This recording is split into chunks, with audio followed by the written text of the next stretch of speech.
Between now and 7, further reaction to the abuse in Rotherham that we heard of during the week. This reaction from a member of the Ahmadiyya Muslim community. Also a new series today exploring how different Christian communities celebrate communion. There's, of course, new music from Jeff Howlett. And a new sound this week to Songs of Praise as well, with a special edition of Junior Songs of Praise.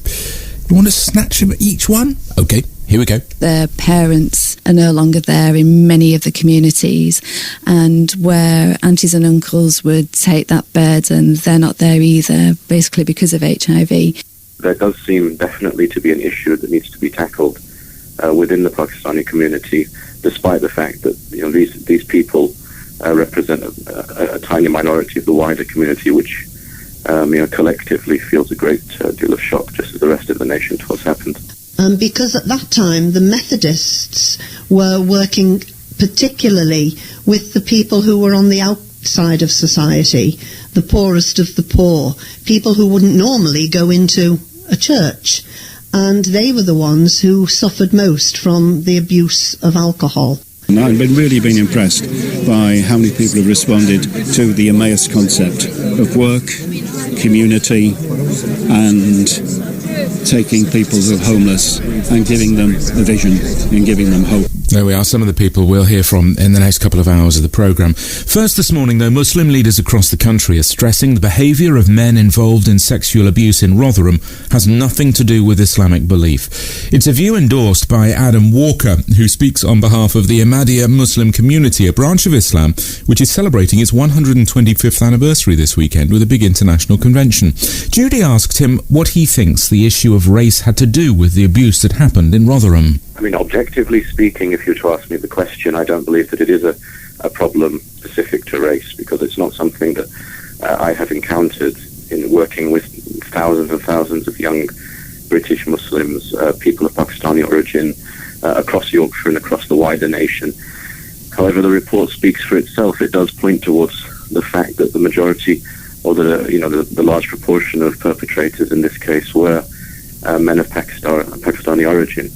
So there does seem definitely to be an issue that needs to be tackled within the Pakistani community, despite the fact that these people represent a tiny minority of the wider community, which collectively feels a great deal of shock, just as the rest of the nation to what's happened. What kind of work are you doing then, Adam? To try and address the potential threat of the gang culture and to stop young Muslim people being drawn into that? Yeah, I mean, we, as I mentioned, we issued a statement to say that we denounce it, but the reality is that those are just words. To prove that we mean those words, that this is something we're committed to.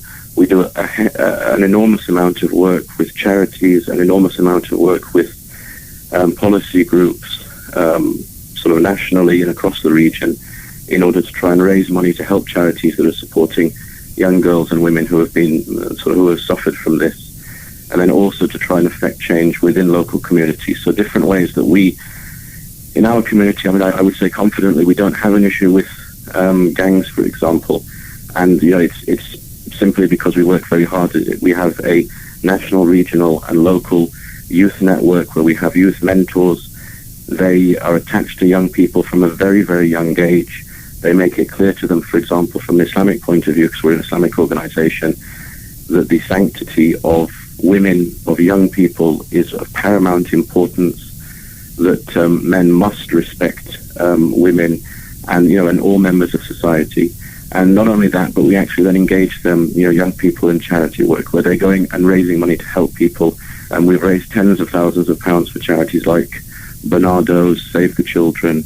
But the most important thing, as I mentioned, is that there is just a very clear message from top down within our community that there is zero tolerance towards this kind of evil within society.